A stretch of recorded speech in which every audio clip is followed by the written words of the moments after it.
Muito boa noite, com muita alegria que nós começamos mais um programa Direção Espiritual. A cura que Deus realiza em nossa vida passa muitas vezes pela reorientação dos nossos caminhos.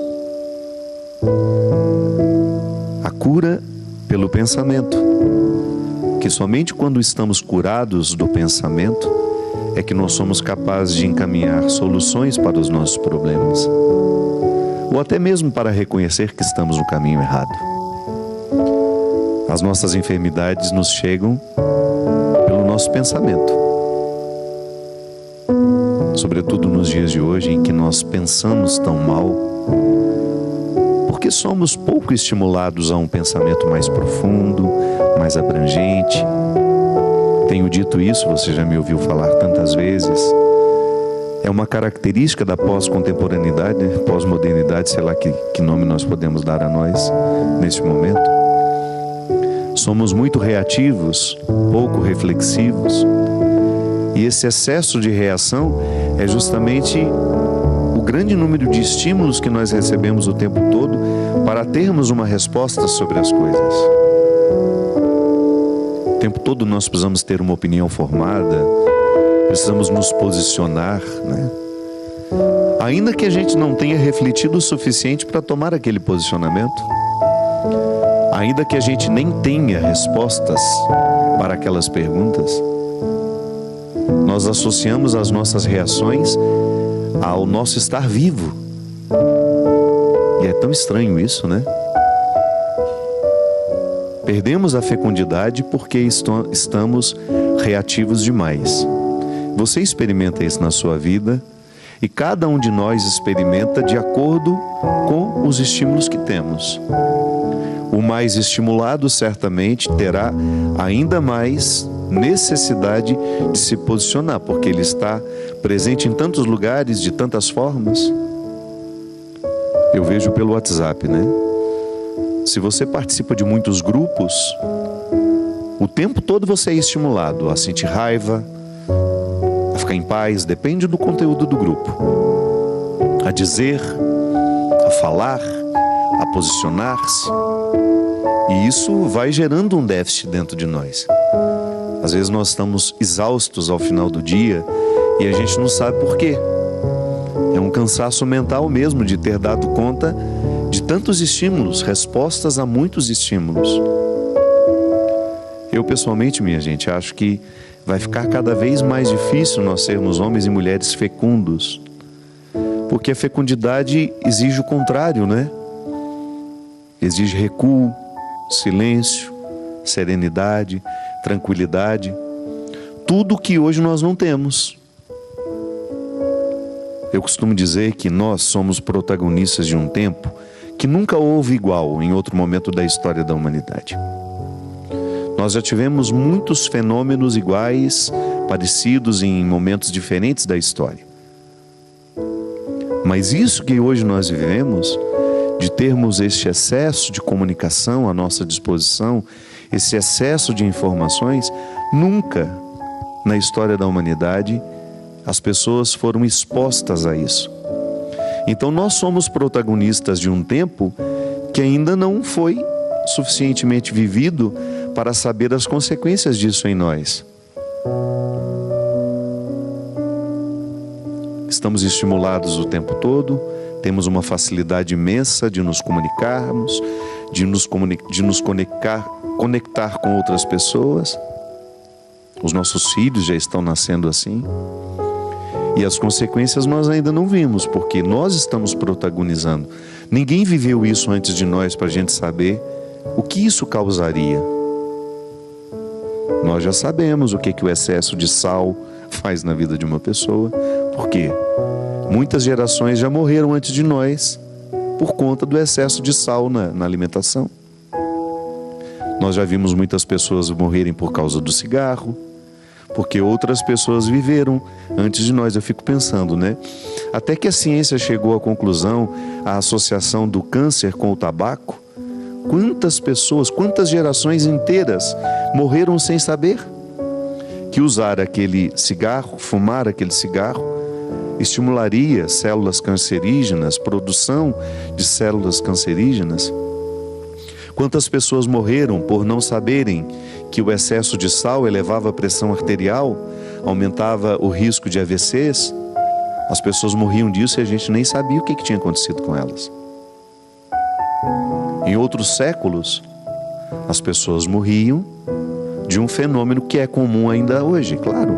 As coisas não mudaram, o sal continua fazendo mal. Só que hoje nós somos conscientes, né? Já avançamos para compreender aquilo que foi vivido antes de nós, com os olhares auxiliados pela ciência. Então nós já sabemos que cigarro mata. Então se hoje eu acendo um cigarro, eu já acendo consciente do mal que ele me provoca. É por isso que é tão estranho, né? O vício é uma mobilização cerebral que nos faz esquecer dos malefícios daquilo que nós procuramos.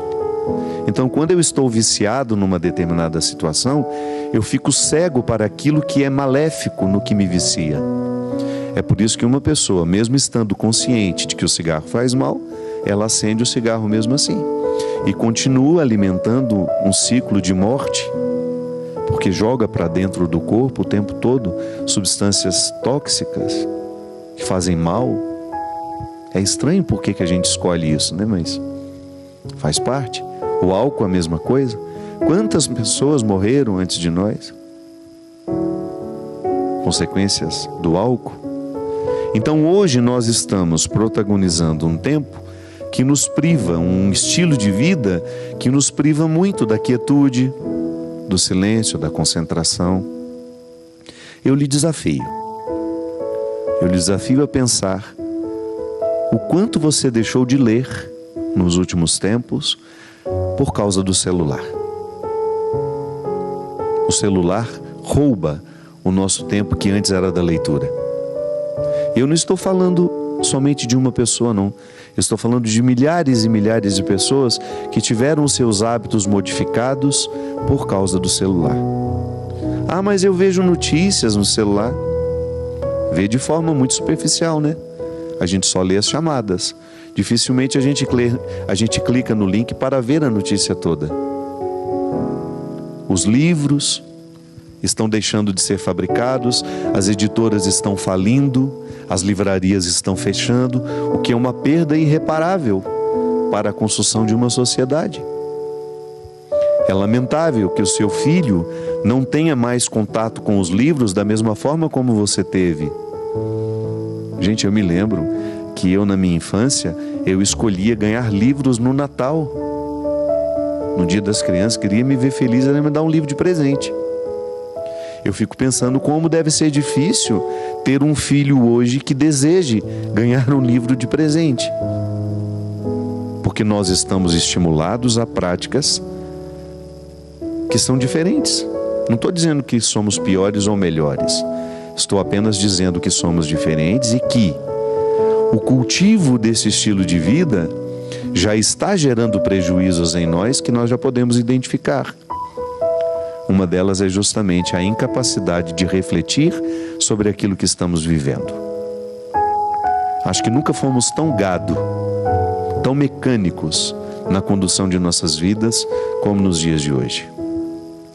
Eu, vida de gado, povo marcado, povo infeliz. Zé Ramalho tem razão. Então hoje, o nosso estilo de vida, quando eu digo que Deus precisa nos curar, porque Deus nos cura de acordo com a doença de cada tempo. Jesus curou muito leproso, que era uma doença muito típica daquela época. Hoje a gente tem muito menos leprosos. A gente quase nem vê mais a lepra, né? Graças a Deus. Jesus curava enfermidades que eram próprias daquela época. E se hoje, minha gente, nós podemos eleger uma enfermidade que seja comum a todos nós, é justamente a nossa incapacidade de reflexão. É o nosso excesso de dispersão. Eu, como pregador de retiro, e eu não gosto de retiro para muita gente, não. Sempre que vou pregar e eu prego por prazer, viu? De vez em quando eu reúno um grupo de pessoas, eu tenho lá o meu centro de espiritualidade. Não é um lugar que eu quero que fique cheio, não é um lugar que eu quero gente curiosa para saber como é, não. Eu quero gente de busca, de desejo, de aprofundamento, de vida interior, porque já chega aquilo que na minha vida é dispersão. Então, quando eu vou fazer retiro, eu não vou para pregar retiro para os outros, eu vou porque eu quero fazer também. E vou dizer para vocês, a nossa maior dificuldade, hoje não, porque o nosso público acabou compreendendo qual era a nossa proposta. Mas eu vou dizer uma coisa para vocês, hoje o maior desafio, mesmo estando dentro de uma casa de retiros, com o desejo de viver um recolhimento, e não é de muito tempo não, um dia e meio, 2, porque as pessoas não conseguem mais do que isso. A maior dificuldade que a gente tem é fazer com que essas pessoas se desliguem de seus mundos. E sempre tem uma desculpa, minha gente. Eu preciso notícia dos meus filhos. Eu preciso notícia do meu marido. Preciso notícia da minha mãe. É impressionante como nós hoje estamos justificados para sermos dispersos.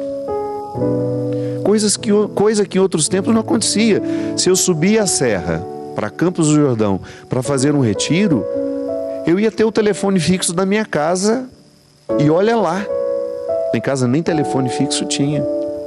A gente deixava um número de contato, olha, se por acaso acontecer alguma coisa e de fato for necessário falar comigo, liguem. Então a gente tinha um respeito maior pela privacidade do outro, né? Hoje não. Qualquer bobagemzinha a gente quer comunicar o outro, tirar a paz do outro. É impressionante como às vezes eu estou aqui diante de um problema. Eu sei que eu posso construir a solução deste problema antes de perturbar uma multidão de pessoas que estão ligadas a mim, mas eu faço questão de esparramar a notícia ruim, eu faço questão de tirar a paz de um monte de gente, porque eu estou viciado em fazer isso. Não é nem mais uma maldade, não. É um comportamento que já não é mais livre. Isso é muito interessante a gente prestar atenção. O meu comportamento, eu o tenho de forma livre ou eu tenho de forma condicionada? O livro, Por Onde For o Teu Passo, Que Lá Esteja o Teu Coração, é uma reflexão justamente sobre isso tudo que eu estou falando com vocês. Na verdade, é um retrato dos nossos dias. O personagem que tem aqui, que conversa com sua consciência, é um pouco de todos nós. E aqui há um momento em que a consciência mostra para ele que nem sempre o nosso jeito de ser é livre. Porque quando é que o meu comportamento é livre? Quando eu estou consciente e diante da consciência que tenho, eu escolho fazer aquilo. Minha gente, o meu comportamento hoje, reativo, ele é muito pouco livre, porque eu estou condicionado a tê-lo. E quanto mais eu o reproduzo, menos livre eu fico para decidir não reproduzi-lo. Volto ao retiro. Então, quando eu tenho um grupo ali de 20 pessoas no máximo para viver 2 dias de retiro comigo, qual é a nossa maior dificuldade? Desligar-nos do mundo que nos estimula. E volto a dizer, sempre justificados. Dá um intervalo entre uma palestra e outra, em vez de sair, contemplar aquela natureza maravilhosa que nós temos, respirar um ar puro, que isso faz falta. Eu, quando subo a Campos do Jordão, que é um dos meus lugares preferidos no mundo, quando eu respiro aquele ar, quando eu olho para aquela, eu esqueci como é que chama, é uma coisinha vermelha que dá nos cascos das árvores, não sei se aquilo é um fungo, é uma bactéria, líquen. O que é isso, um líquen? É um fungo? Um líquen. Joga aí no Google para a gente saber. Só dá em lugares em que o ar é puro, não é isso? E eu fico tão feliz de ver que tudo lá tem líquen nas árvores. Aí eu respiro profundamente. Por quê? Ali eu estou vivendo todos os rituais que o meu corpo precisa para o desligamento. Tudo aquilo que me cansa. Graças a Deus, o celular não pega. Então, às vezes, as pessoas ficam penduradas na ponta das árvores para ver se elas pegam um sinal. Tamanha ansiedade de saber o que está acontecendo. Nós temos uma pretensão de comandar o mundo que é uma coisa absurda. Nós somos muito prepotentes. A gente sai de casa e a gente acha que a nossa casa vai parar porque a gente saiu dela. Deixa lá seu filho se virar um pouco com seus filhos. Às vezes a casa vai ficar até melhor sem você lá. E quando você voltar, eles vão perceber o quanto você é importante dentro daquele contexto. Deixa as pessoas sentirem um pouco a sua falta. Não insista com a sua presença. Mas nós não estamos livres para não agir assim. Estamos todos muito condicionados. Todos muito condicionados a ter respostas rápidas o tempo todo, a responder porque o outro vai nos enchendo aquela caixa de mensagem, vai enchendo. E você tem um mal-estar, um cansaço que passa justamente pelo excesso de cobrança que você sabe que existe. Minha gente, nós estamos exaustos e essa exaustão passa pela dimensão espiritual. Nós temos vivido muito pouco os rituais que descansam o corpo. Nós vamos para o nosso quarto, o livro fala disso, nós levamos o nosso invasor autorizado, que é o celular, deitamos com ele. Aquele momento que deveria ser dedicado a um livro, acender uma velinha, um cheirinho no quarto, para a gente poder relaxar, tomar um banho com mais consciência daquilo que está acontecendo, da água que nos purifica, do sabonete que tem um cheiro bom para nos ajudar a descansar. Não vivemos nada disso. A mesa há muito tempo deixou de ser um lugar de rito, de encontro, de pessoas que se amam, de pessoas que querem se conhecer. Então nós não estamos tendo nenhum respeito pela ritualidade que nos descansaria, que provocaria um bem-estar em nós. Somos reprodutores, volto a dizer, sem nenhuma liberdade de escolha, porque nós estamos condicionados. Somos seres cada vez mais condicionados a responder desta ou daquela forma. Uma forma que foi ditada por alguém, que não é por nós. Quando precisamos viver a ritualidade que nos descansa, que nos joga para dentro para favorecer uma vida interior, não. Nós ficamos com os nossos joguinhos, os nossos celulares, que são dispersos, que ocupam o lugar de uma leitura, que ocupam o lugar disso, daquilo, e sempre justificados.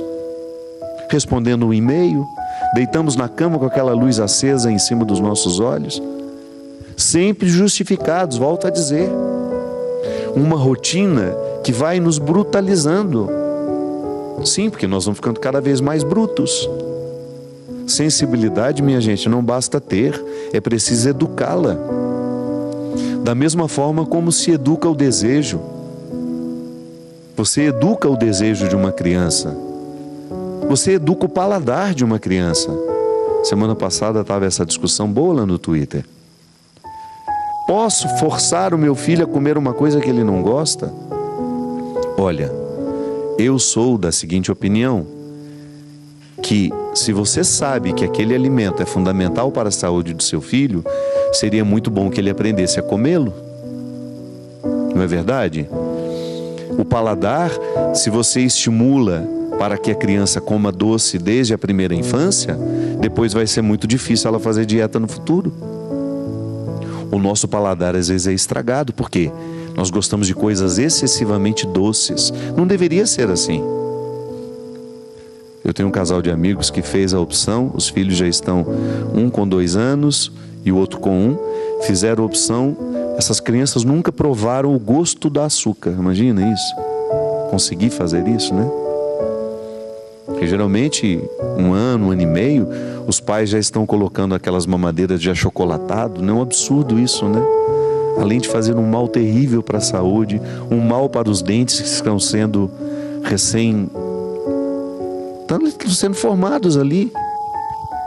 Excesso de açúcar. Você pega uma colher de achocolatado, você vê o tanto de açúcar que tem naquela colher.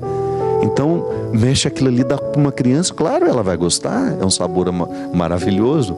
Agora, desde petitinha, sendo educada com esse paladar excessivamente doce, depois vai ser difícil oferecer outra coisa. Ah, mas dá trabalho. Pois é. Eu não coloquei filho no mundo por isso, porque dá trabalho. Agora, quem põe, Quando se torna pai, quando se torna mãe, quando se torna responsável pela educação daquela criança, vocês têm que pensar em tudo isso, minha gente. O paladar dessa criança será educado por nós que estamos influenciando. Faz festa quando for comer uma salada de rúcula, que ele vai começar a achar bom. E é claro que se a gente der um bolo de chocolate todo dia, ele não vai ter apetite para outras coisas, até eu que sou mais bobo. Eu tenho vontade de comer bolo de chocolate todo dia. E como uma vez na vida, outra na morte, porque não faz parte da minha dieta. Porque eu sei os malefícios que isso traz para mim. Gente, depois que eu descobri que essa doença autoimune que eu tenho, que provocava aquele zumbido horrível no meu ouvido, que eu já partilhei tantas vezes aqui, eu fiquei durante tanto tempo com esse zumbido sem saber o que era. Trata aqui, trata ali, e nunca tive um alívio. Agora, em setembro do ano passado, quando fui fazer aquele check-up, né, que o médico me sugeriu que pudesse ser uma doença autoimune, um otorrino que até então eu não conhecia. Dr. Daniel, lá de Taubaté, que sempre me acompanhou com muita competência, ele já tinha falado para mim da dieta. Ele falou: padre, pode ser isso, pode ser aquilo, e tudo isso se trata com dieta. E eu não colocava muita atenção nisso. Quantas vezes eu escutei o Dr. Daniel falar isso para mim?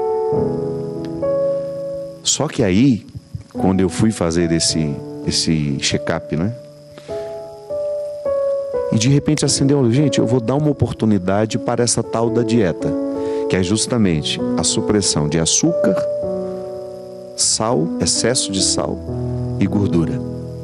Muito difícil, uma dieta difícil. E eu comecei a fazer, minha gente, quando eu comecei a ter os benefícios. Quando hoje eu deito a cabeça no meu travesseiro, eu não escuto barulho nenhum mais no meu ouvido.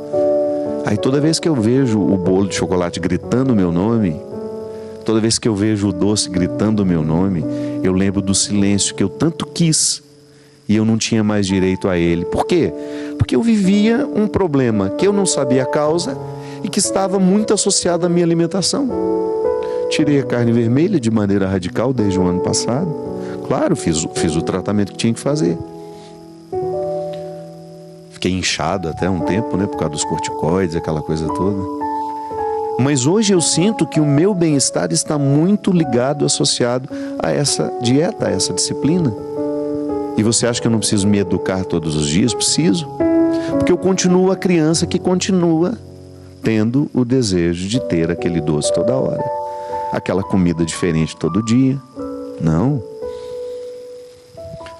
Então nós precisamos ser curados hoje de tantas coisas. Pode ser que você esteja me ouvindo e esteja lembrando de que você também tem um problema de saúde que está diretamente associado aos seus hábitos alimentares. E que você, infelizmente, tenha vivido durante muito tempo como eu. Sabendo que poderia fazer uma dieta, que fazer essa dieta seria uma opção de tratamento, como o Dr. Daniel sempre me sugeriu, e eu deixava para lá.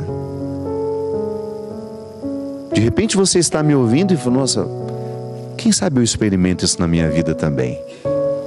Cortando refrigerantes, excesso de sucos, tudo aquilo que vai muito açúcar, tudo aquilo que tem muito, mas muita gordura. E você começa a descobrir que há uma forma de cuidar de você que é curativa. É uma forma inteligente. Você começa a minimizar o poder do seu lado excessivamente reativo. Porque até sobre nós, minha gente, sobre o que nós comemos, sobre o que nós bebemos, a maneira como lidamos com o nosso organismo, passa o tempo todo pela reflexão. Porque às vezes nós estamos ficando adoecidos, é porque a gente não reflete o nosso comportamento. Nós vamos repetindo, volto a dizer, e quanto mais a gente repete, menos livre a gente fica, porque a repetição, ela faz justamente com que eu fique amordaçado. É como comer errado todos os dias, você vai se acostumando, o seu organismo vai ficando doente a partir daquele método, daquela forma de viver, forma de se alimentar, e de repente você não tem mais liberdade para agir. Você está absolutamente condicionado. àquilo que lhe mata. Então hoje, quando nós cantamos que Deus nos cura por amor, Deus nos cura, sobretudo quando Ele consegue, a partir da nossa reflexão, conscientizar-nos de que a forma que estamos vivendo precisa ser revista. Sim, eu não acredito que os milagres cairão em cima de nós e que da noite para o dia estaremos curados de nossos hábitos nocivos. Não. É mediante conscientização e mudança de comportamento que nós expulsamos os hábitos nocivos da nossa rotina. Eu tenho falado muito sobre isso. Quando a gente sai de casa,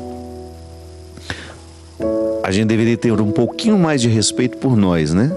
Às vezes a gente sai para viver coisas tão cansativas, tão exaustivas. Então até a forma como nós conduzimos e escolhemos o nosso lazer, às vezes não é muito inteligente, não. Às vezes a gente não tem a sensibilidade de perceber se aquilo que nós estamos escolhendo viver, de fato nos descansa.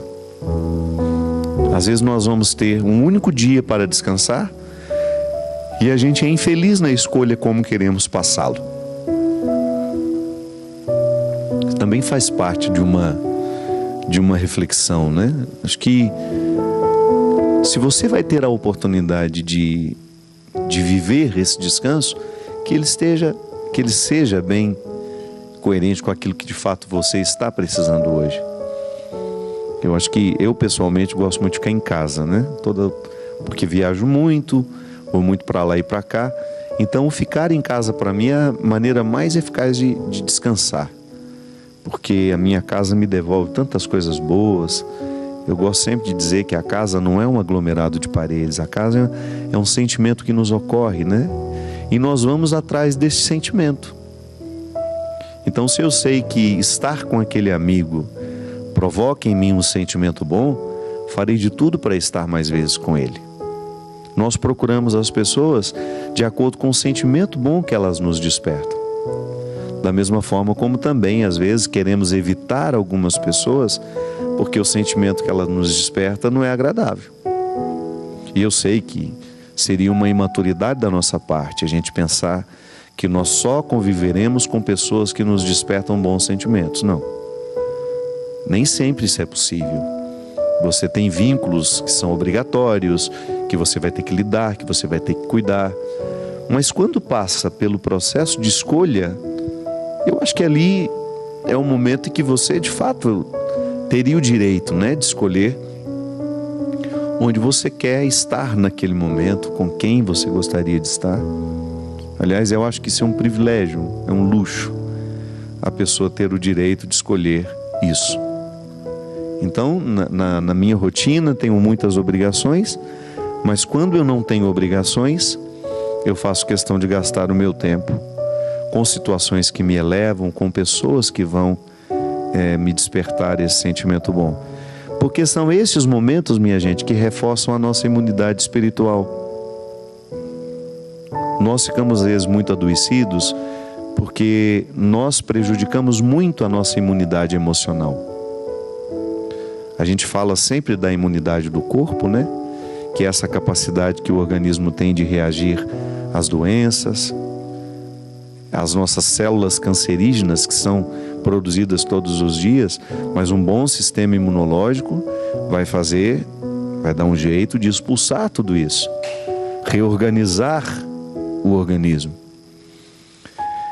Então o meu corpo, quando eu procuro uma boa alimentação, um sono, uma medicação correta para isso ou para aquilo, eu favoreço a imunidade. Então a gente sabe dos alimentos que nos ajudam a ter uma boa saúde. Só que a gente também precisa pensar que emocionalmente nós temos necessidade também de ter uma imunidade.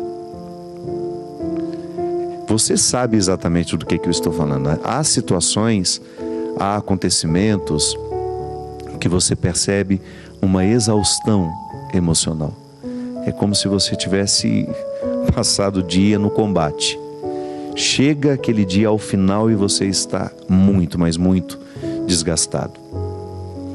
Você teve ali um ataque à sua imunidade espiritual e emocional. E como é que a gente repõe isso? Você primeiro tem que saber o que você gosta, né?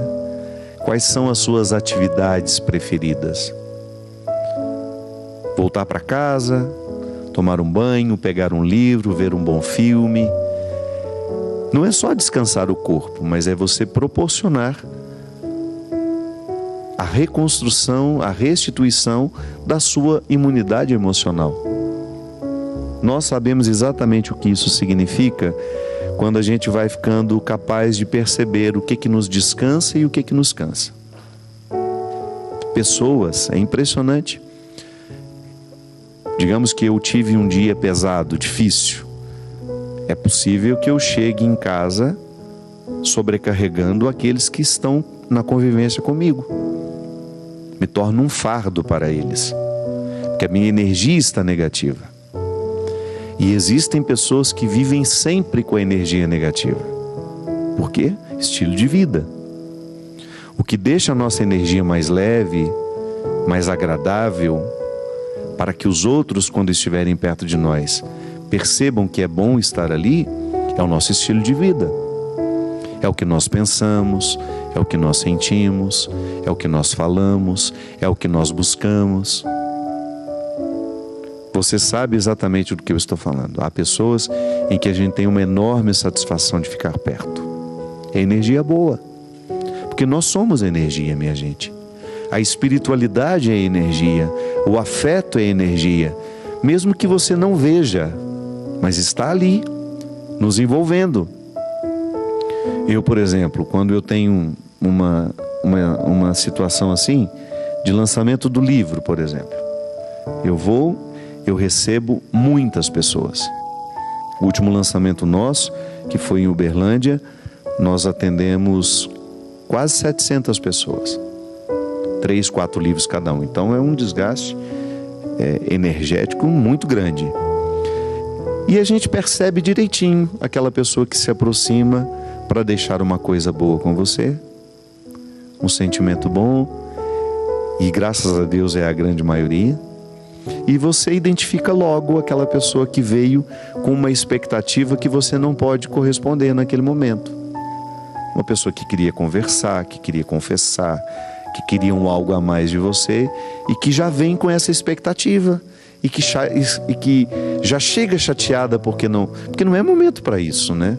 Eu estou ali para atender muitas pessoas. É por isso que às vezes as pessoas não entendem. Por que eu gosto tanto de que tenha um fotógrafo nos fotografando para a gente não ter o desgaste da fotografia? Por que fotografia desgasta? Porque para aquele que está vivendo o momento, eu sempre parado ali no mesmo lugar, é um desgaste terrível ter que parar, ficar sorrindo e eu perder a oportunidade de viver um momento com a pessoa, que é conversar, escutar um pouquinho dela, naquele rápido momento que nós temos. Então, digamos que a gente vai ter 40 segundos, 1 minuto no máximo para o nosso encontro.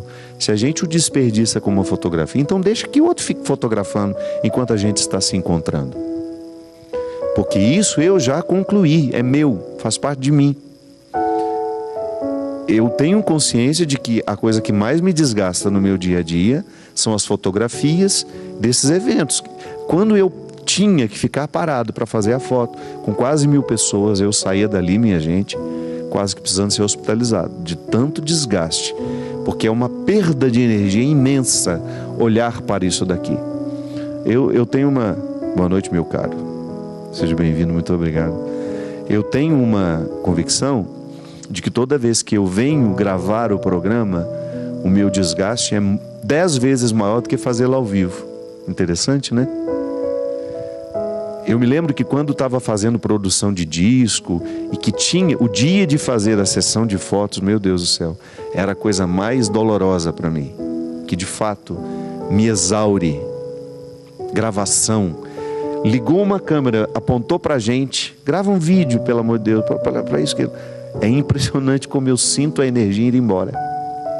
Não sei por que eu sou assim. E eu comecei a ter um pouco mais de respeito por esse meu jeito de ser. Eu acho que se você fizer essa experiência de um dia também sair da sua casa e ter que fazer fotos o tempo todo, você talvez nos desse razão. Não é que a gente vai tratar mal, não, pelo amor de Deus, não é isso não. Trato bem, recebo com muito carinho as pessoas. A manifestação de desejar tirar uma foto com a gente, às vezes é o carinho que tem por nós. O grande problema é quando a gente se sente um objeto nessa relação, né? Há pessoas que não cumprimentam a gente, não falam bom dia, não falam boa tarde, não falam boa noite, já chega a dizer, deixa eu fazer uma foto com você.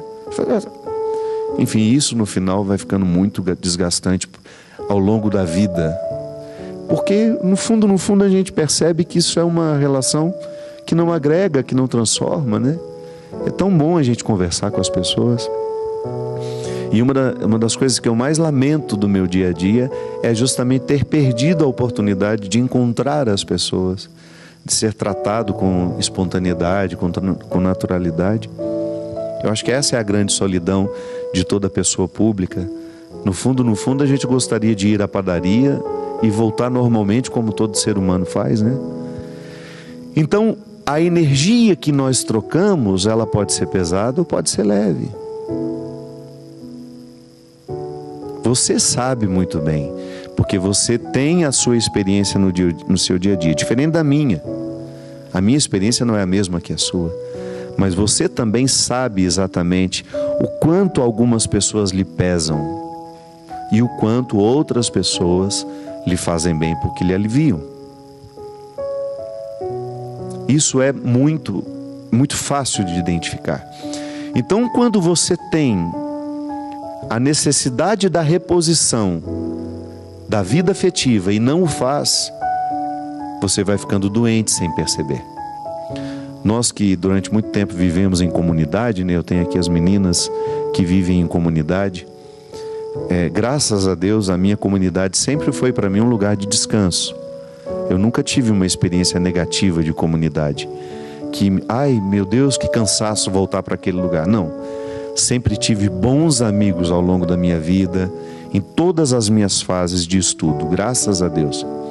Claro, nós temos dificuldade com esse ou com aquele, mas eu sempre tive na minha experiência um prazer de voltar para casa, como seminarista, depois como religioso, como padre. Hoje eu não tenho mais comunidade, porque eu sou um padre secular.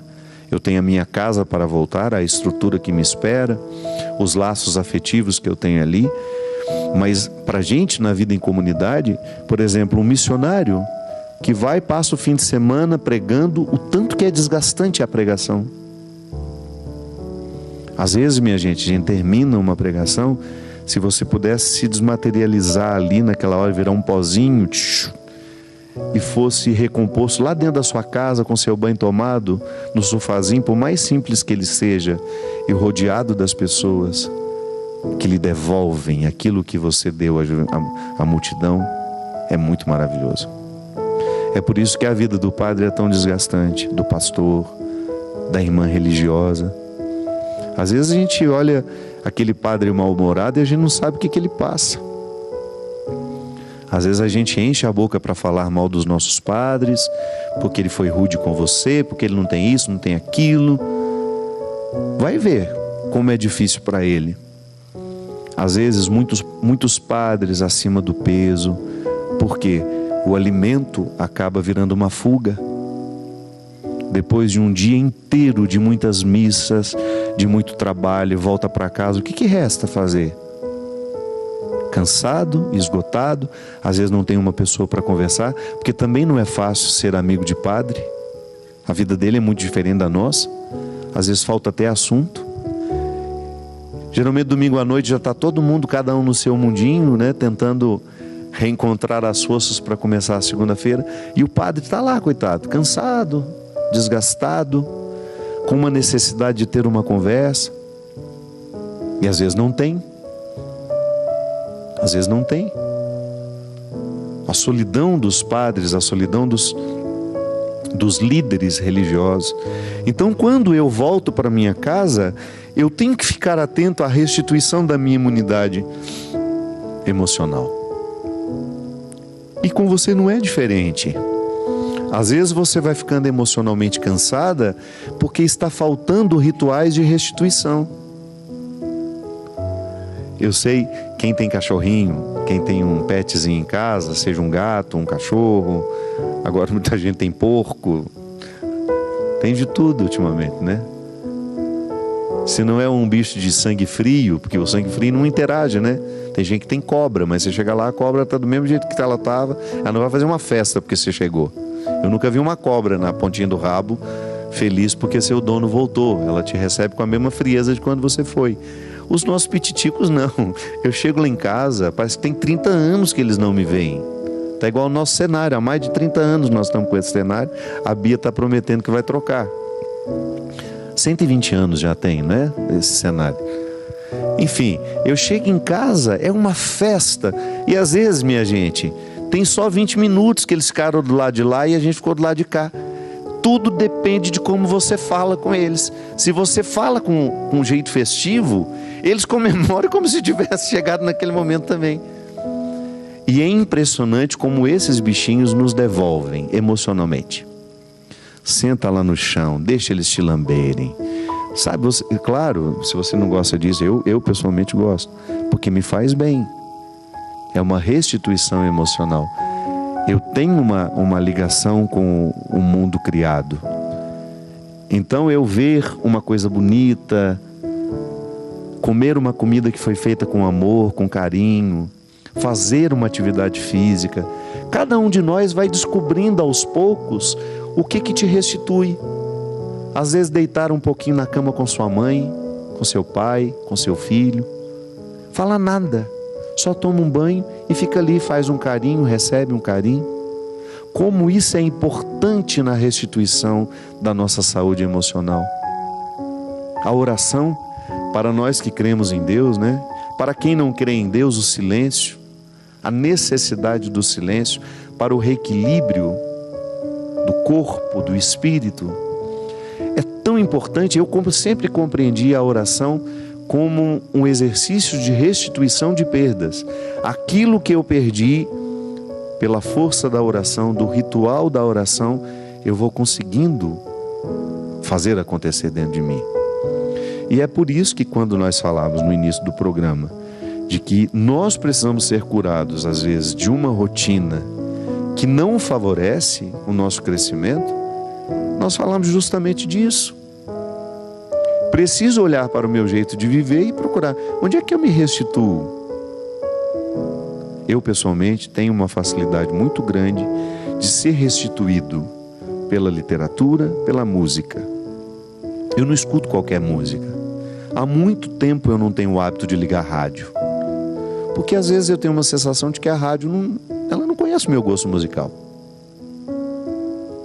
E tá certo.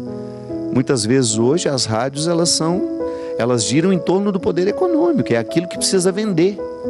E nem sempre eu estou disposto a consumir aquilo que os outros querem vender. Então, quando eu vou ouvir música, eu quero me dar o direito de escolher a música que me fará bem. Porque eu tenho na música uma oportunidade de restituir o meu emocional. Há músicas que me fazem muito bem. Quando escuto, provocam bem-estar, me tranquilizam, me deixam em paz. Da mesma forma como há outras que me deixam irritado. É igual quando a gente está assim, chega em casa cansado, barulho de televisão, meu Deus do céu. Há uns barulhos de televisão que são extremamente irritantes. E a gente não percebe mais que eles estão nos irritando. Porque às vezes a nossa casa ela é tão barulhenta, são tantas coisas sendo faladas ao mesmo tempo, tanto ruído sendo provocado, que de repente se alguém ousa desligar, meu Deus, como isso estava incomodando a gente e a gente não percebia. Só que eu percebo. E eu faço questão de continuar percebendo, porque é uma questão de qualidade de vida para mim. Eu não quero ser como todo mundo, que não se incomoda com o barulho, que não se incomoda com aquilo que que está sendo provocado ao meu redor e que às vezes me dificulta de viver essa restituição emocional. Então, minha gente, tomar consciência disso é muito importante. Por isso que eu tenho falado tanto deste livro novo. É pela satisfação que eu tenho de ter um texto que eu acho que será muito válida para todo mundo que esteja necessitado de repensar o estilo de vida que nós estamos vivendo.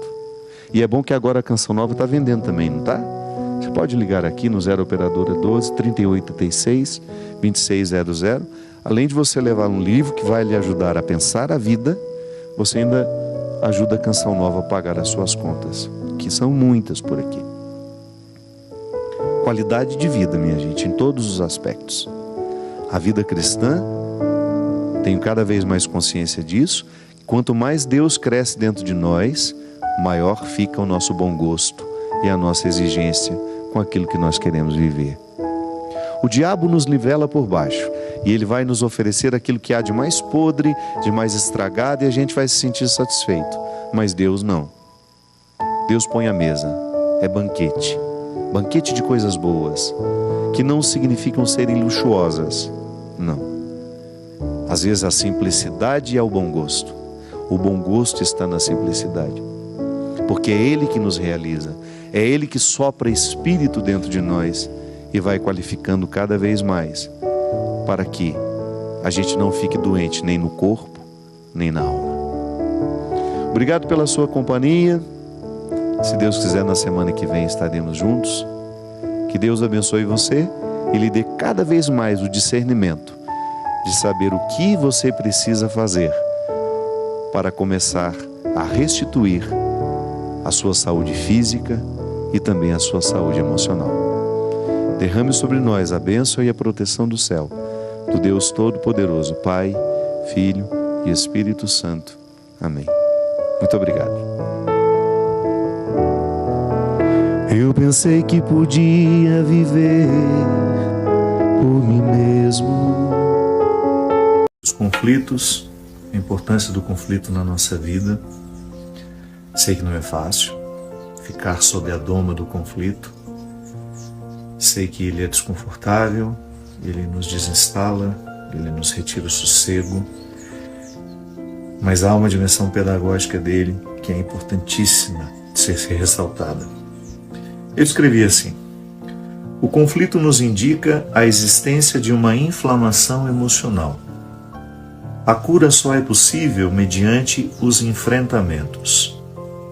Não cale seu conflito, mas ouça cada detalhe do que ele tem a lhe dizer. Adaptar-se a ele é optar pela manutenção de uma conduta pouco frutuosa. É muito interessante porque, da mesma forma como o corpo se manifesta para que a gente perceba que algo não está bem dentro de nós, porque nós temos uma interioridade que os nossos olhos não alcançam, então e o nosso corpo tem uma inteligência, um instinto de sobrevivência que faz com que ele nos mande recados. Uma febre, por exemplo. Quando você tem uma febre, é o seu corpo lhe dizendo de que algo está infeccionado, de que algo está inflamado. E aí a gente começa a investigar os motivos da febre. Claro que a gente tem motivos psicossomáticos, em que a gente não identifica uma causa física, é apenas psíquica. Tem aquela famosa febre emocional que a gente tem muito quando a gente é criança. É um distanciamento dos pais, da mãe ou daquela figura com quem você tinha um vínculo emocional estreito. Você tinha febre quando você ficava longe, tinha febre quando sentia saudade. Mas retirando isso, a febre é um indicativo de que algo dentro deste corpo que nós não enxergamos não está bem. Então a gente vai buscar um tratamento para isso. A dor também é um indicativo de que algo não está bem com o corpo. Esta semana, por exemplo, eu estou administrando uma dor no joelho direito. Eu tenho os dois joelhos operados, eu conheço bem a dor da lesão do menisco, geralmente uma dor posterior que a gente sente. É muito diferente de todas as dores que eu já tive até hoje. Mas algo me indica que eu estou precisando passar lá no Joseph, que é o meu... Toda vez que eu tenho uma situação assim, é ele que cuida de mim. Preciso observar os sinais do meu corpo. A dor é um indicativo de que algo em mim não está bem. Então presto atenção nos sinais do corpo, febre, dor, erupções na pele. Então nós temos queda de cabelo, nós temos vários sintomas, gritos que o corpo dá para que a gente preste atenção nas necessidades dele, sobretudo aquelas que nós não enxergamos dentro de nós. Para isso nós vamos para as máquinas que nos radiografam, as tecnologias mais avançadas, o velho raio-x que mostra a situação dos seus ossos, as tomografias computadorizadas que indicam o que existe dentro de você que está errado. Vocês que me acompanham há muito tempo sabem que eu administro há 8 anos um zumbido no ouvido que não vou exagerar, retirou muito da minha qualidade de vida nos últimos tempos. E aí, durante muito tempo, eu lidava com esse zumbido, que era acompanhado de algumas perdas leves de audição, sempre do ouvido esquerdo. Tratei durante muito tempo como surdez autoimune, uma doença autoimune que eu não sei a causa, que está muito ligada ao emocional. Agora, no início do ano, eu estive em Lisboa e lá encontrei o Dr. Leonel, um dos maiores especialistas em otorrino no mundo, nos homens mais esclarecidos em diagnóstico, Leonel Luiz, aliás, um homem simpaticíssimo, que me atendeu com muito carinho. O Dr. Rubens Brito cuidou durante muito tempo de mim aqui no Brasil. Atualmente o Dr. Márcio Salmeto tem me acompanhado, porque ele faz a aplicação introtimpânica, né, de corticoide. Então eu uso corticoide com muita frequência e às vezes períodos muito longos. Por isso que às vezes eu fico mais gordinho, mais inchado, as pessoas ficam, o que está acontecendo com a cara dele? É corticoide. Corticoide incha muito, deforma a gente. Então, nos últimos tempos, eu fui para uma máquina específica que tem no Hospital Albert Einstein para fazer uma investigação da hidrópsia, que é o nome do que o meu corpo faz aqui nessa região do ouvido, que é um acúmulo de água que retira a minha qualidade de vida. Então, aquele exame me indica algo que está acontecendo comigo. Hoje eu tenho um diagnóstico mais fechado, não consideramos mais doença autoimune, mas síndrome de Meniere, que é uma doença muito comum, que acompanha com vertigem, perda de audição. Graças a Deus eu não tenho a vertigem, eu só tenho a perda de audição. Mas agora eu estou controlado. Descobri uma outra forma de tratar e está dando certo o tratamento. Mas enfim, nós temos diversas formas de tentar identificar o que está acontecendo com o meu ouvido. Então eu tenho uma imagem que me revela aquilo que acontece. Qual é a medicação que eu uso para combater aquela hidrópsia, para que o meu organismo não forme mais esse acúmulo de água no ouvido, na cóclea? Mas quando nós estamos nos referindo àquilo que em nós é psíquico, emocional, como é que a sua psique manda recados? Nessa parte sua e minha, isso é filosófico, né? A gente, toda vez que a gente se refere a nós o fazemos a partir de uma convicção de que existe uma parte aqui em mim, em você, que de alguma forma tem o controle de tudo. Dê o nome que você quiser. Eu gosto de chamar isso de consciência, que é o lugar onde Deus habita. Gosto sempre de fazer essa ponte religiosa, né? O discurso religioso vem junto com essa compreensão da psicologia, da psiquiatria. No meu cérebro existe aquilo que nós chamamos de consciência, que é o lugar que sabe tudo sobre mim. No meu livro, Por Onde For o Teu Passo, que lá esteja o teu coração, se você nunca leu, eu lhe recomendo. É um livro muito bacana. Falando do meu livro, falando que ele é bacana, desculpa. Eu gosto do livro. É um diálogo de um homem com a sua consciência, e a consciência é uma criança. Eu quis dar um significado assim: a criança, ela não tem rodeios, o que ela sabe, ela não fica dissimulada. Claro, depois ela vai aprendendo a ser dissimulada, mas você, no primeiro momento da sua vida, você foi absolutamente honesta, você foi extremamente transparente com o que você sentia e com o que você achava. Depois as pessoas lhe educaram para que você não dissesse tudo. dissesse apenas alguma coisa. Então a gente vai ficando dissimulado à medida que a gente vai sendo educado. Não deveria ser, mas a gente fica educado. Não digo tudo o que eu penso, não digo tudo o que eu acho, porque é uma lisura que eu procuro observar. Então eu estou diante de você, não gostei do seu corte de cabelo. Para que eu vou falar que eu não gostei do seu corte de cabelo, se isso não altera em nada? A não ser que eu tenha muita intimidade com você e eu sugiro, olha, da próxima vez,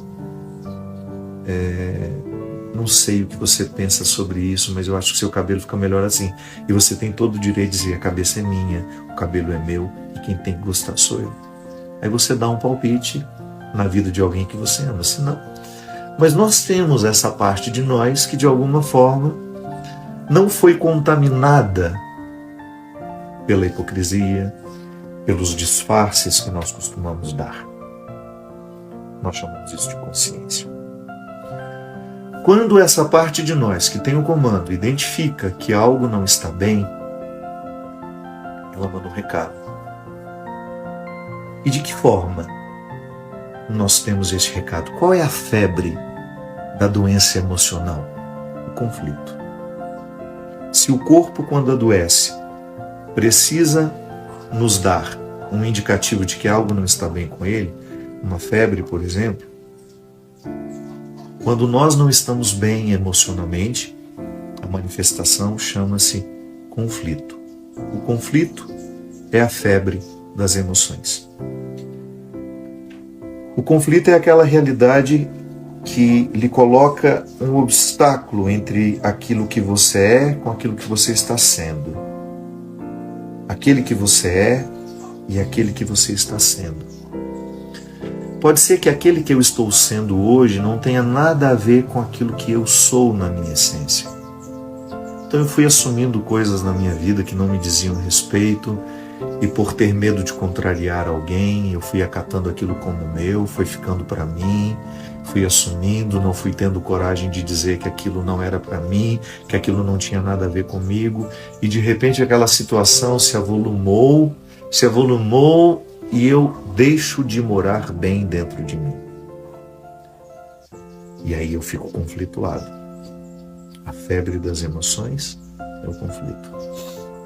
Fico conflituado, não caibo dentro de mim, não sei como agir, não sei como viver, como fazer. E o conflito, ele se estabelece dentro de nós assim, como uma espécie de espinho no travesseiro. Sabe, como se você tentasse dormir numa cama cujo travesseiro está forrado de espinhos. Toda vez que você deita a cabeça, você sente o espinho. Está desconfortável, não consigo dormir. Às vezes, aquele desconforto vai aumentando. E o que eu preciso fazer? Preciso enfrentar.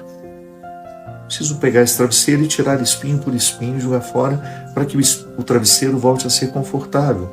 Na vida emocional acontece a mesma coisa. Às vezes nós vamos permitindo que alguns contextos extremamente desconfortáveis vão ficando na nossa estrutura de vida e a gente vai convivendo com aquilo e a gente vai passando os dias e a gente vai se adaptando a isso. É como se a gente se adaptasse à doença.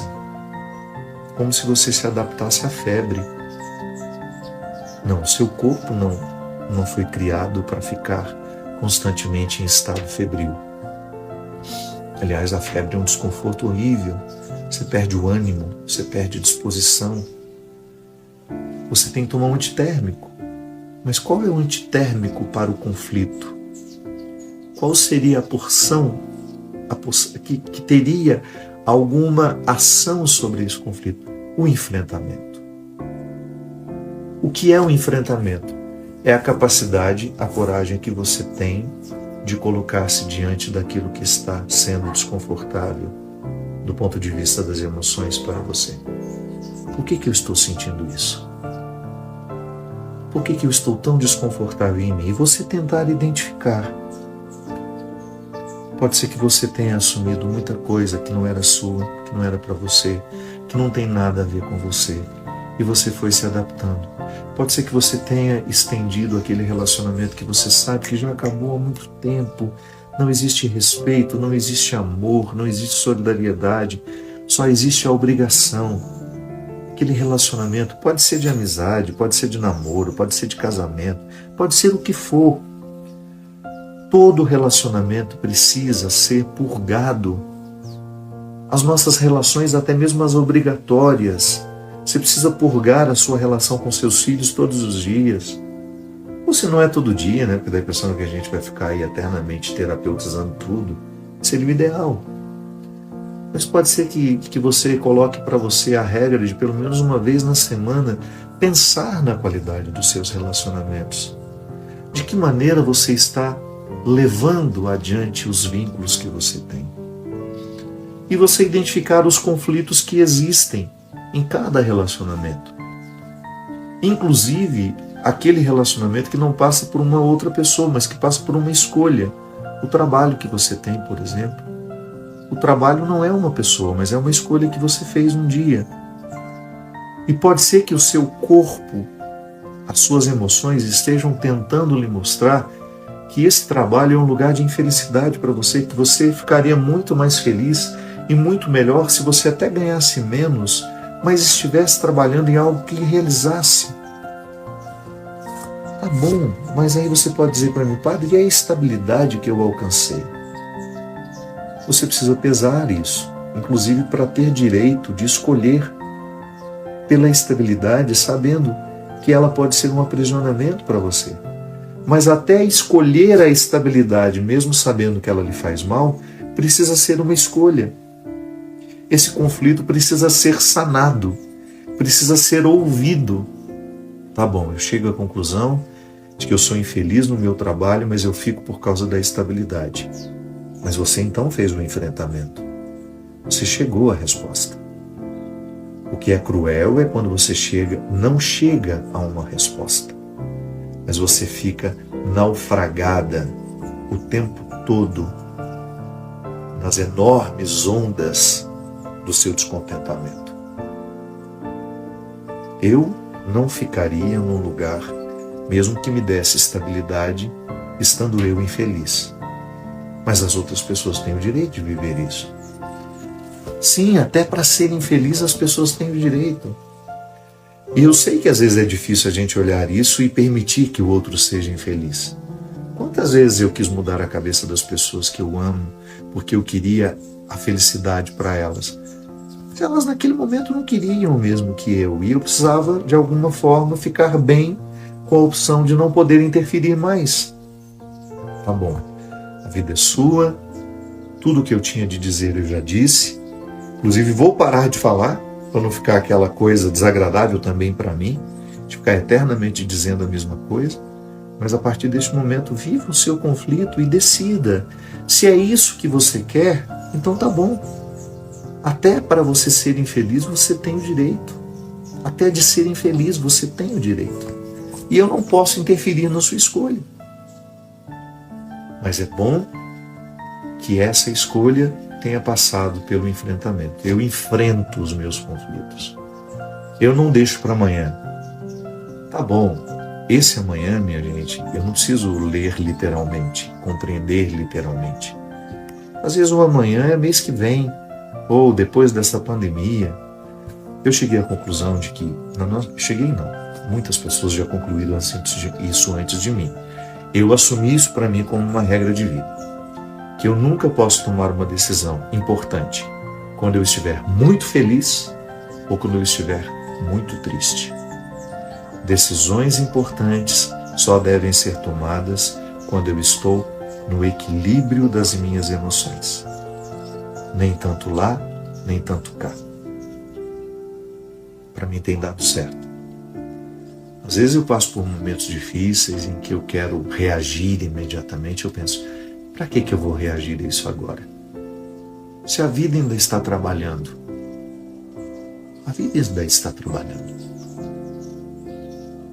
Quantas coisas eu achei que eu tinha a compreensão delas e de repente eu percebi que não tinha nada e o tempo me mostrou, meu Deus, que ilusão a minha.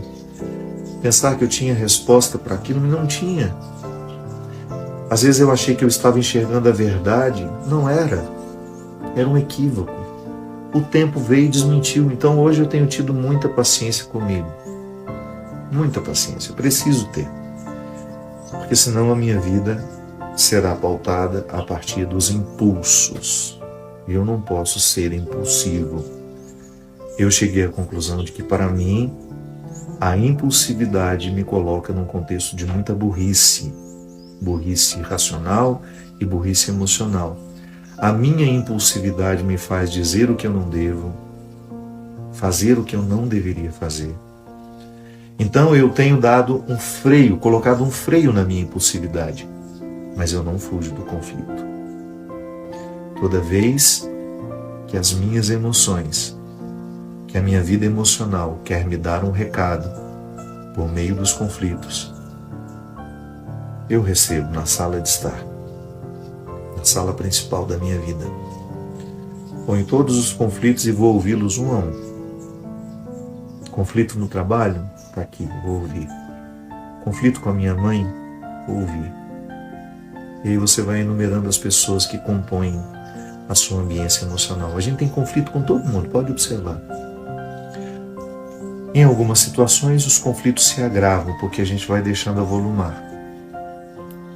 Mas é tão importante a gente ouvir o que eles têm a dizer. Não ficar deixando para amanhã, sabe? Quantas pessoas eu já identifiquei extremamente infelizes porque não souberam ouvir o conflito de cada dia.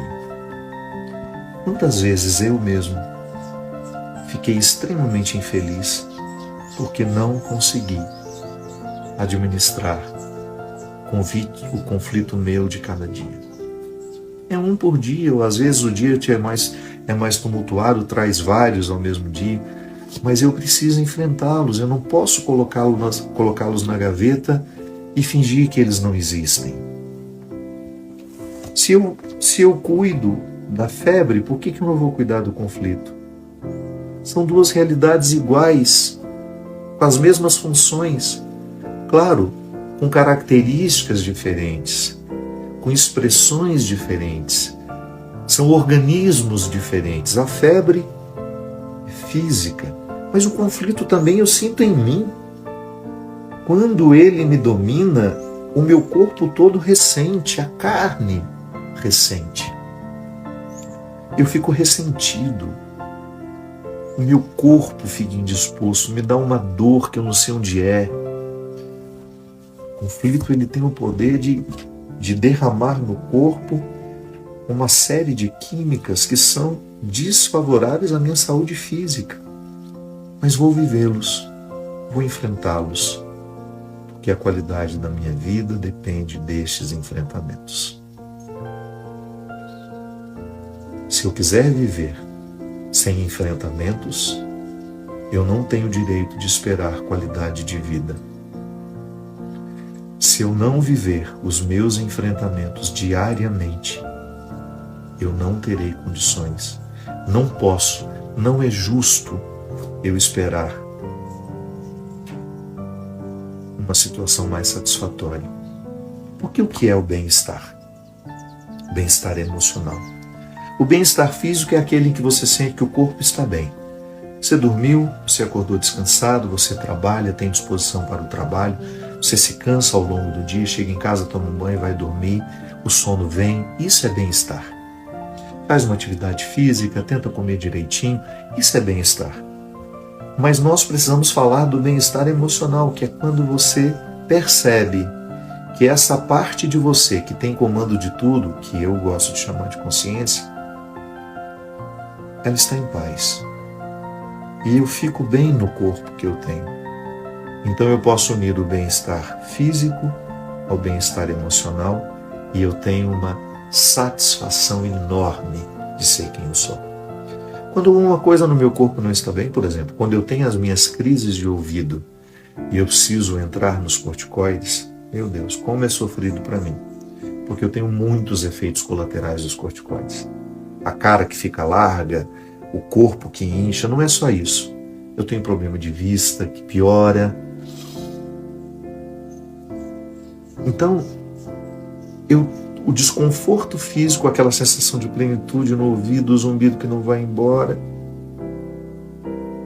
O desconforto físico influencia no bem-estar emocional. Então eu preciso ficar fazendo um esforço para que aquele desconforto dessa região do meu corpo não derrame mal-estar no resto do corpo e nas minhas emoções. Hoje, por exemplo, eu estou bem, muito bem nos últimos 15 dias.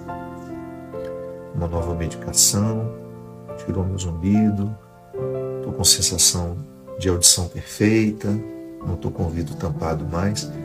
Então isso favorece demais o bem-estar do corpo. Os dois caminhos precisam ser cuidados por nós.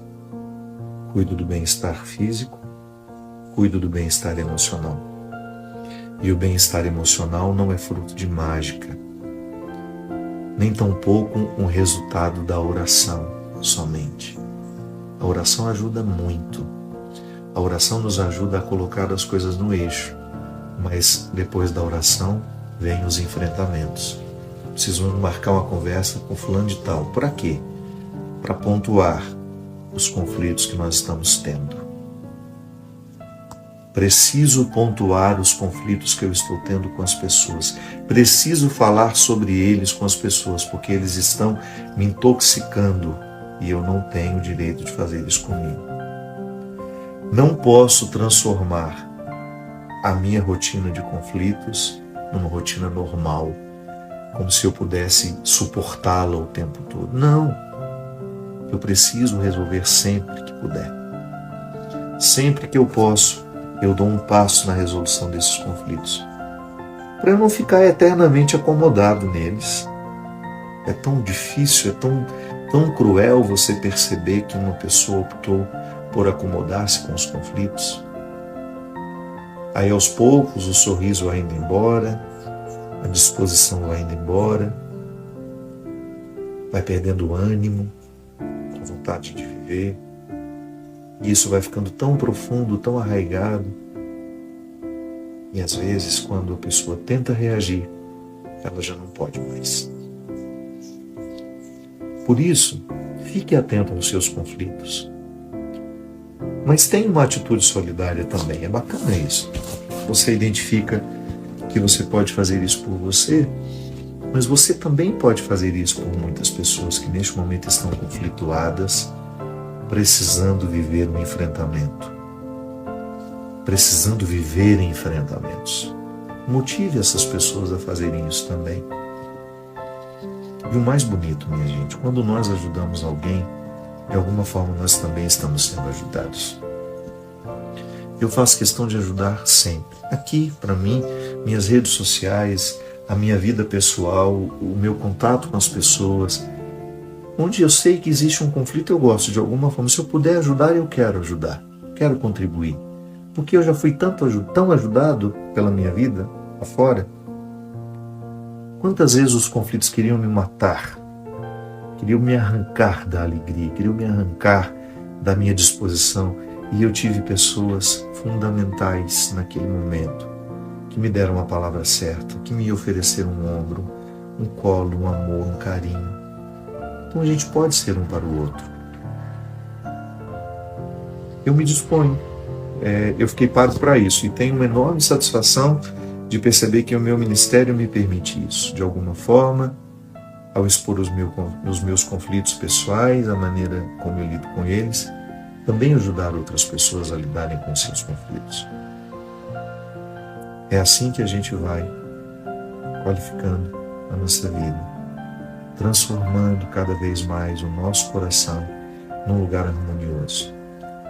Quanto mais em dia eu estiver com os meus conflitos, isso é, enfrentando-os, ouvindo o que eles têm a me dizer, prestando atenção nas mensagens que eles estão me trazendo, permitindo que cada um deles diga, me sugira o que eu posso fazer para vencê-los, ou para adquirir, chegar neste bem-estar emocional que é tão fundamental nos dias de hoje. Quanto mais eu caminho nessa direção, mais harmonioso eu me sinto. E o mais interessante, a gente perde muito daquela pretensão de sermos perfeitos, de sermos prontos e acabados. Não. O ser humano que está em dia é aquele que resolve os seus conflitos toda hora, todo instante. Não existe perfeição para nós. Nós nunca seremos perfeitos. Bobo de quem desejar ser. Nós somos imperfeitos, mas precisamos ser honestos com as nossas imperfeições. Preste atenção nos seus conflitos. Ouça o que eles têm a lhe dizer. Pode ser que você esteja conflituado há muito tempo e não tenha dado atenção, devida atenção às vozes interiores que tentam lhe alertar das mudanças que você precisa fazer para viver melhor, para ser mais inteiro, para ser mais feliz. Que Deus abençoe o nosso propósito, que Ele possa iluminar o nosso coração hoje, nos conceder a sabedoria, o discernimento para ouvir o conflito, enfrentá-lo e resolvê-lo. Que Deus nos dê sabedoria, discernimento para também ajudar os conflituados que estão ao nosso redor. Que Ele aguce em nós o nosso sentimento de fraternidade, de solidariedade, para que nós tenhamos paciência com os que estão conflituados ao nosso redor. E nós tenhamos esse movimento, tenhamos a capacidade de fazer este movimento, de sair de nós, de viver cada vez mais essa revolução. Isso é uma revolução. Reconciliar-se diariamente é um movimento muito revolucionário. Eu ouso ser quem eu sou. Eu ouso todos os dias ouvir os meus conflitos, não me acomodar a eles e buscar a transformação, a evolução que eles podem me ajudar a viver. Abençoe-nos o Deus Todo-Poderoso, Ele que é Pai, Filho e Espírito Santo. Amém. Obrigado pela sua companhia, obrigado pela sua presença. Eu desativo os comentários porque eu acho tão significativo, ou melhor, eu não acho significativo falar com um monte de gente comentando ao mesmo tempo, porque na vida não é assim, né? Quando a gente vai conversar e o outro está falando, a gente se cala.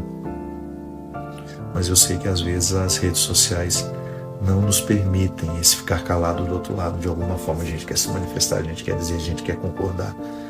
Então, quando eu desativo o comentário, não é porque eu estou ignorando o que você tem a dizer, não. É porque eu considero que seja importante neste momento a gente estabelecer uma comunicação assim.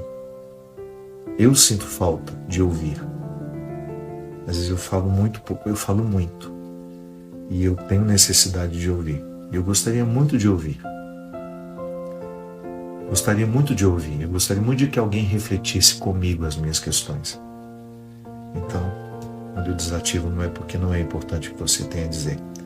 É porque eu estou considerando muito importante o que eu estou dizendo neste momento, que é do fundo do meu coração que nasce o meu desejo de dizer a você, de falar com você, e que isso que eu esteja falando, que tanto faz sentido para mim, possa fazer sentido na sua vida, e você crescer também, e você avançar, e você evoluir cada vez mais,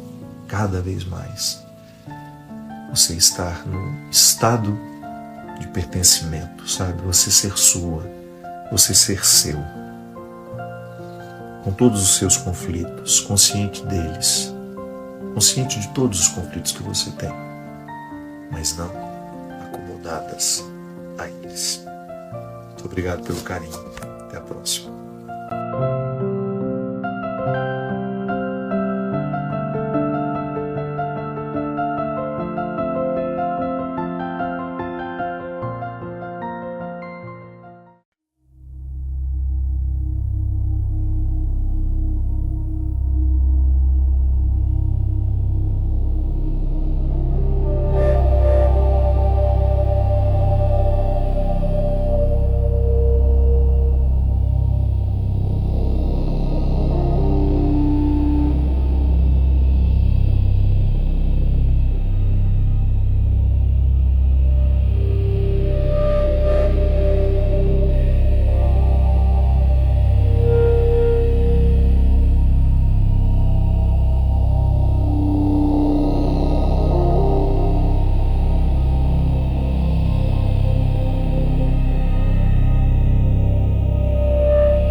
the band starts to play. Your smile's a spark in the dim candle glow, and time moves soft like jazz moves slow. In this velvet light, I see you clear, like the first sweet note of a tune I hold dear. No need for words, we're already tight, just dancing hearts in the velvet light. You lean in close and the world fades away. Each breath we share writes a song we replay. I feel the beat in your touch so true, like midnight blues soaked in shades of you. In this velvet light, I see you clear, like the first sweet note of a tune I hold dear. No need for words, we're already tight, just dancing hearts in the velvet light.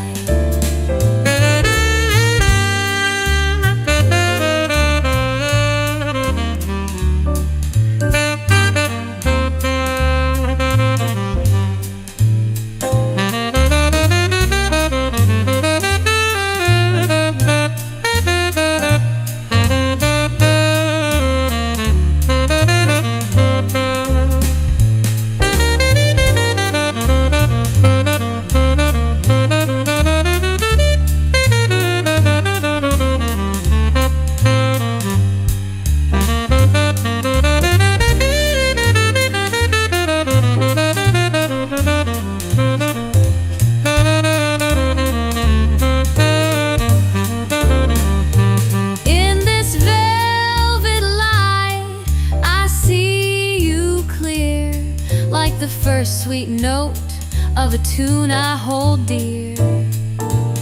No need for words, we're already tight, just dancing hearts in the velvet light.